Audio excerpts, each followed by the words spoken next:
तर श्री स्वामी समर्थ तुम्हा सर्वांना Q&A टाकलेला होता। बरेच अनुभव आहेत। हो, झिरो होते स्वामींचे, मला काहीच अनुभव नव्हते लग्नाच्या आधी। तर त्यासाठी मी खूप लक्की समजते स्वतःला की फर्स्ट गार्गीच्या टायमिंगचा जो अनुभव असेल ना, खतरनाक म्हणजे लिटरली मला ते आताही विचार केला तरी रडायला पण येतं। तर तिथे मला एक सेवेकरी रस्त्यात भेटले।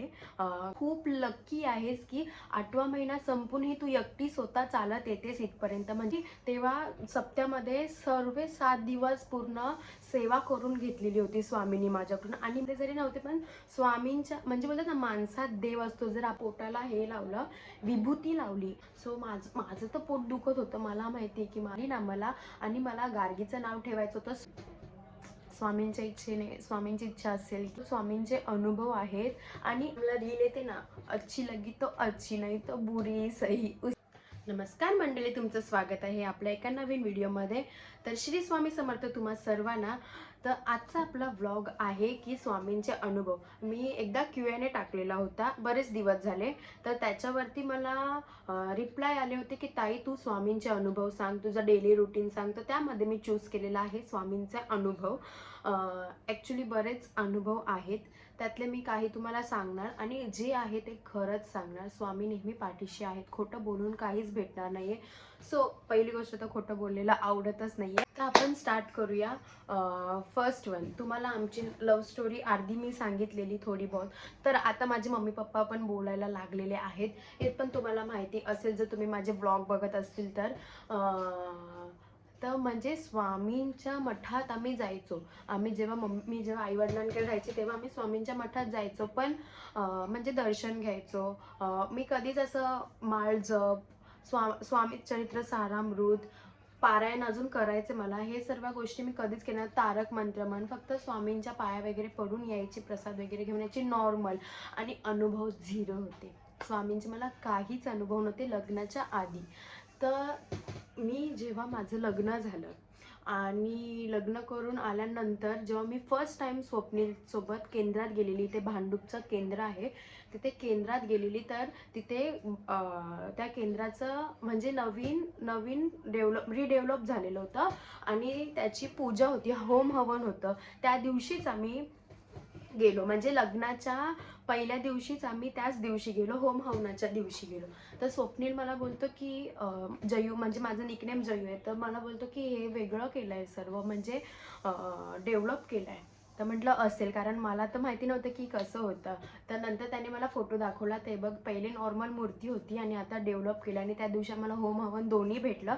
सो त्यासाठी मी खूप लक्की समजते स्वतःला की फर्स्ट दिवशी आम्ही गेलो आणि आम्हाला होम हवन भेटलं। सो असा काही माझा फर्स्ट अनुभव होता। आणि नंतरचा जो गार्गीच्या टायमिंगचा जो अनुभव असेल ना, खतरनाक म्हणजे लिटरली मला ते आताही विचार केला तरी रडायला पण येतं। पण असं मला स्ट्रॉंग वाटतं की जेव्हा माझ्यासोबत माझे आई वडील नव्हते तेव्हा माझे स्वामी आईच माझ्या पाठीशी होती आणि असणारच आहे नेहमी, हे 100% आहे। तर काय झालं होतं, किती 8 महिन्याची मी प्रेग्नंट होती। 9व्या महिन्याचा तर दुसरा किस्सा आहे। जेव्हा मी 8 महिन्याची प्रेग्नंट असताना मी स्वामींच्या केंद्रात दर गुरुवारी जायची। तर तिथे मला एक सेवेकरी रस्त्यात भेटले। गार्डन, तुम्हाला भांडूपचे ते केंद्र माहिती असेल तर, तुम्ही जर भांडूपमधून बघत असेल तर तुम्हाला केंद्रही माहिती असेल आणि गार्डन पण माहिती असेल। त्या गार्डन एरियाच्या चढणीला मला ते सेवेकरी भेटल्या होत्या आणि त्या मला बोलल्या की तू खूप लक्की आहेस की 8वा महिना संपूनही तू एकटी स्वतः चालत येतेस इथपर्यंत, म्हणजे तुझ्यासोबत स्वामी आहेत पाठीशी। सो मी हा विचार करत म्हणजे जात होती। म्हटलं खरंच मी लक्की असेल की मी अजूनपर्यंत इथपर्यंत येते, कारण का माझा फर्स्ट एक्सपिरियन्स होता प्रेग्नेन्सीचा पण। तर म्हणजे माझ्याकडून जेव्हा मी प्रेग्नेंट असताना किती 6 महिन्याची प्रेग्नेंट होती डिसेंबरमध्ये, तेव्हा सप्ताह चालू असतो, तेव्हा लकीली मला काका काकी भेटले होते। ते पण आई बाबांच्याच रूपात होते। त्यांनी माझ्याकडून पूर्ण सेवा करून घेतली। सारामृत काय असतं, कालभैरव अष्टकम काय असतं, तारक मंत्र तर मला माहिती होतं, तारक मंत्र मी माझ्या मैत्रिणीसोबत बोलायच्या आधी। पण अजून माळजप काय असतं, 108 माळजप, परत सर्व खंडरायाचं खूप सारे मी तेव्हा सप्त्यामध्ये सर्व 7 दिवस पूर्ण सेवा करून घेतलेली होती स्वामींनी माझ्याकडून. आणि माझे पाय सुजायचे, मला ते काका बसायला टेबलही द्यायचे, खुर्ची द्यायचे, पण पाय सुजायचे, प्रेग्नेंट होती ना. सो असं काही म्हणजे, पण ती सेवा व्हायची माझ्याकडून, पूर्ण करून घेतलेली सेवा. त्याच्यासाठी मी खरंच त्या काका काकींना पण हॅट्स ऑफ बोलेल की खरंच थँक्यू, त्या टायमिंगला माझ्यासोबत होते. आणि तर असं म्हणजे तो टायमिंग असा होता की माझ्यासोबत म्हणजे घरातले जरी नव्हते, पण स्वामींच्या म्हणजे बोलतात ना, माणसात देव असतो. जर आपण बघितलं तर माणसात सुद्धा देव असतो. त्या टाईपमध्ये मला म्हणजे देवाच्या रूपात माणसं होती माझ्यासोबत आणि मी कायम ती नेहमी सोबत ठेवलेली आहे. पण काही कारणास्तव म्हणजे सिच्युएशन अशी येते की म्हणजे बोलतात ना, गारगी झाली म्हणजे सिच्युएशन अशी होऊन जाते की त्या माणसांसोबत आपलं कन्व्हर्सेशन कमी होऊन जातं. सो मी त्यांना तर कधीच विसरणार नाही, ज्यांनी माझ्या पडत्या काळामध्ये ऑलवेज उभे राहिलेले आहेत. आणि बुधवार होता, गारगी झालेली 2 मेला, आणि 1 मेला महाराष्ट्र दिन होता, तर सुट्टी होती सर्वांना. तर आम्ही गेलेलो, म्हणजे स्वप्नीलला सुट्टी होती, तर आम्ही मठात गेलेलो. स्वप्नील काय बोलला, आता तुला 1-2 दिवसांनी ॲडमिट करणारच आहेत, तर चल तुला आज मठात जाऊन येऊया आपण आणि काहीतरी खाऊन येऊया, असं आमचं ठरलेलं. सो आम्ही गेलो मठामध्ये. तर नेमक्या काकी भेटल्या मला. काकी बोलल्या, स्वामींना सांग सर्व म्हणजे सर्व माझं मोकळं कर, माझ्यासोबत राहा, नेहमी पाठीशी राहा, आणि माझी जी सिच्युएशन आहे ती पटकन बोला ना, पटकन होऊन जाऊ दे ही प्रोसेस, असं. तर काकींनी त्या केंद्रामध्ये गाभाऱ्यामध्ये कोणाच नव्हता. हा मठ बंद व्हायचा टायमिंग होता, समथिंग 8-8:30 झालेले होते. बुधवारी गेलेलो आम्ही. तर काकीने मला पोटाला हे लावलं, विभूती लावली. आणि त्याच्यानंतरला मी घरी आली आणि जेवली नव्हती मी त्या दिवशी. रागात झोपून गेलेली. स्वप्नीलसोबत माझं झालं भांडणं, तर रागात झोपून गेली मी. तर त्याच्यावर त्या विभूतीवरती म्हणजे मी तर काय म्हणजे हातपाय पण असे झोपले, आले आणि झोपूनच गेली रागामध्ये. तर त्या ह्याच्यामध्ये मला क्रॅम्प स्टार्ट झाले. क्रॅम्प म्हणजे एवढे खतरनाक, जशी झोपायची तशी म्हणजे दुखायला लागायचं. बसली की काय नाही, म्हणजे नॉर्मल. लिटरली माझं म्हणजे जाम पोट दुखत होतं. 12 वाजले, रात्रीचे 12 वाजले. आणि त्या टायमिंगला तिकडे कुठलं BMC मध्ये होती मी, आणि त्या टायमिंगला काहीतरी हे झालेलं 30 एप्रिलला, ते काय ते कशावरती, लेझर लाईटवरती ते ब्लेडने सीझर केलेलं, ते पोरगा आणि आई मेली, ते त्या टायमिंगलाच झालेलं. आणि नेमकी त्याच्या दुसऱ्या दिवशी मला घेऊन गेलेले. सो मला बोलले की हिला इथे थांबवा थोडा वेळ, हिला अजून टाईम आहे, इथे लाईट गेले म्हणून डिलेवरी वगैरे काय करत नाही. सो माझं तर पोट दुखत होतं, मला माहिती आहे की मला होणार. सो डॉक्टर बोलतात तुला लेट आहे, टाईम आहे. सो मला इथून म्हणजे भांडूपमधून घाटकोपरला ट्रान्सफर केलं, राजेवाडी हॉस्पिटलमध्ये. सो राजेवाडी हॉस्पिटलमध्ये गार्गी झाली मला, आणि गुरुवारी झालेली आहे गार्गी. आणि सकाळचाच टायमिंग होता 6:30ला. बरेच जण बोलतात लक्ष्मी आली, पण माझ्यासाठी स्वामी आईच आलेली आहे गार्गी.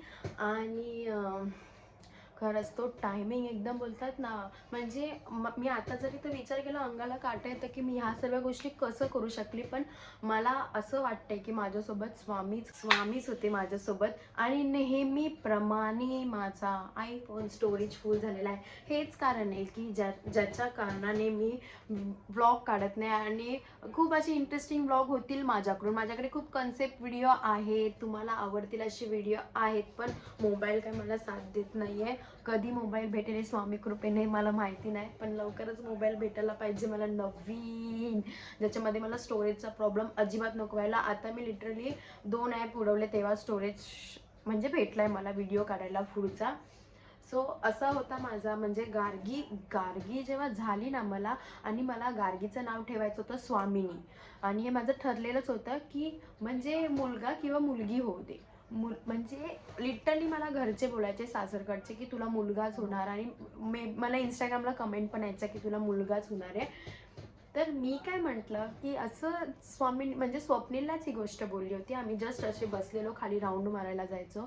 स्वप्नीलला मी म्हटलं की स्वामींनी चमत्कार घडवायला पाहिजे आणि मला खरंच मुलगी व्हायला पाहिजे. आणि खरंच जेव्हा मला दाखवलं की कोण आहे, म्हणलं मुलगी झाली. सो असं काय होतं, पण गार्गीच्या कुंडलीमध्ये ग आला. सो त्यासाठी मग आम्ही गार्गी ठेवलं. मला काय माहिती नव्हतं की असं की कंपल्सरी ग वरूनच ठेवायला पाहिजे, असं मला काय आयडियाच नव्हती त्या टायमिंगला. कारण का लिटरली बोलतात ना ते डिप्रेशन, कसलं ते डिलेव्हरीचं डिप्रेशन असं त्याच्यामध्येच होती. मी काय एवढी रिकवर नव्हती की 12व्या दिवशी बारसं करायचं. माझी तर इच्छा नव्हती 12व्या दिवशी बारसं करायची, पण तरीसुद्धा घरच्यांनी केलं. आणि गार्गीचं नाव घाईघाईमध्ये गार्गी ठेवून दिलं. म्हणजे ग आलं ना तर पटकन मला क्लिक झालं की गार्गी. गार्गी माझं म्हणजे मला आवडतो. आणि मग त्याचा आम्ही मिनिंग वगैरे बघितलं आणि मग गार्गीचं नाव ठेवलं. नाहीतर आम्ही समर्था, नाहीतर मग समर्थ, नाही तर स्वामिनी, असे आमचे 3 नाव फिक्स होते. आम्ही वायफायचं नावसुद्धा चेंज केलं होतं. असे आमचे काही म्हणजे असे प्लॅनिंग्स होते आमचे. ठरवतो ना आपण, म्हणजे प्रेग्नेन्सीमध्ये आता मुलगा नाही तर मुलगी कोण ना कोण होणारच आहे. नाव पण आम्ही ठरवलेलंच होतं. पण स्वामींच्या इच्छेने, स्वामींची इच्छा असेल की हे नाव, तर गार्गी 2 अक्षरी सिम्पली ठेवलेलं गार्गी. तर म्हणजे असे काय माझ्यासोबत स्वामींचे अनुभव आहेत.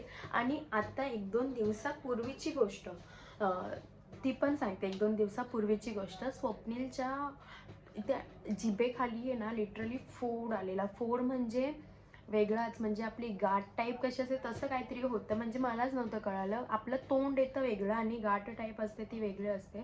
तर डॉक्टरकडे गेलेलो आम्ही. तर डॉक्टर काय बोलले, 2 दिवसांत जर नाही बरं झालं ना तर तू माझ्याकडे ये, मग आपण दुसऱ्या चांगल्या डॉक्टरकडे दाखवूया. सो आम्ही 2 दिवस म्हणजे 2 दिवस गेले. आणि त्याच्या 3ऱ्या दिवशी मग त्याला नंबर दिलेला चांगल्या तोंडाच्या डॉक्टरचा. सो त्याच्यानंतर आम्ही मठात गेलो स्वामींच्या, गुरुवाराला स्वामींच्या केंद्रात गेलो. आणि त्याची आयडिया होती, म्हणजे त्याच्या मनात कसं आलं काय माहिती की ही विभूती मी लावतो. त्यांनी विभूती लावली त्याच्यावरती. आणि लिटरली दुसऱ्या दिवशी सकाळी उठून त्याचा हा पोर्शन पूर्ण गायब म्हणजे पूर्ण गायब. आणि नॉर्मली आपलं लाल तोंड कसं येतं तसं झालेलं. तो फोडच फुटून त्याचं पूर्ण पाणी निघून गेलेलं. म्हणजे स्वामींचे अनुभव आहेत मला. म्हणजे तुम्ही आयडिया पण द्या. मला खरंच गुरुचरित्र पारायण करायचं आहे, पण त्या पारायणासाठी पण खूप गोष्टी आपल्याकडून चुकं नको व्हायला, म्हणून मी अजून त्या गोष्टी केलेल्या नाहीत. बाकी सारामृत करते. गुरुचरित्र पारायण कसं करायचं मला नक्की कमेंटमध्ये सांगा. आणि खूप म्हणजे पारायणमध्ये लिहिलं आहे पण की कुठल्या दिवशी म्हणजे किती दिवस अध्याय कसे वाचायचे, त्या सर्व गोष्टी मला करायच्या आहेत. पण गार्गी थोडीशी अजून मोठी झाली ना की ती मला सर्व करून देईल. कारण का पारायणला खूप टाईम लागतो. तर मी नक्की करणार गुरुचरित्र पारायण. आणि असे काही माझे स्वामींचे अनुभव होते. आणि ह्यातलं काहीच खोटं नाही आहे की फेम कमवायला नाहीतर काय. मला म्हणजे परवा ही गोष्ट, म्हणजे खूप दिवस मला हा ब्लॉग काढायचा होता, पण मी म्हटलं सोड, जाऊ दे कशाला. पण या टायमिंगला असं स्वप्नीलसोबतचं जे झालं तर म्हटलं चला ब्लॉग काढूया आपण ह्याच्यावरती.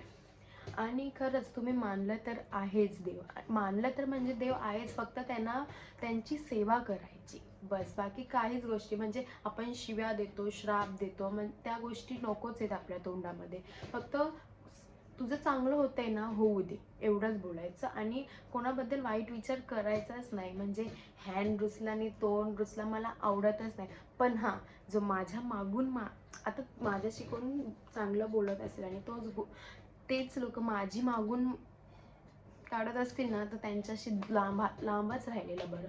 सो असा काही माझा स्वभाव पण आहे. मला रील येते ना, अच्छी लगी तो अच्छी, नाही तो बुरी सही, उस टाईप ना. सो ब्लॉग कसा वाटला हे नक्की कमेंटमध्ये सांगा. चॅनलला लाईक, शेअर, सबस्क्राईब करायला अजिबात विसरू नका.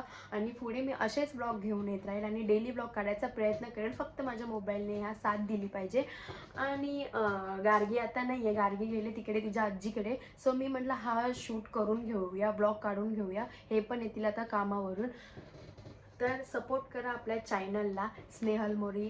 आणि इंस्टाग्रामला जर तुम्ही फॉलो नसेल केलं तर तिकडे जाऊन पण फॉलो करा. तुम्हाला मस्त नवीन नवीन व्हिडिओ माझे बघायला भेटतील. आणि चॅनलला लाईक, शेअर, सबस्क्राईब करायला अजिबात विसरू नका. बाय, भेटूयात आपण नेक्स्ट व्लॉगमध्ये.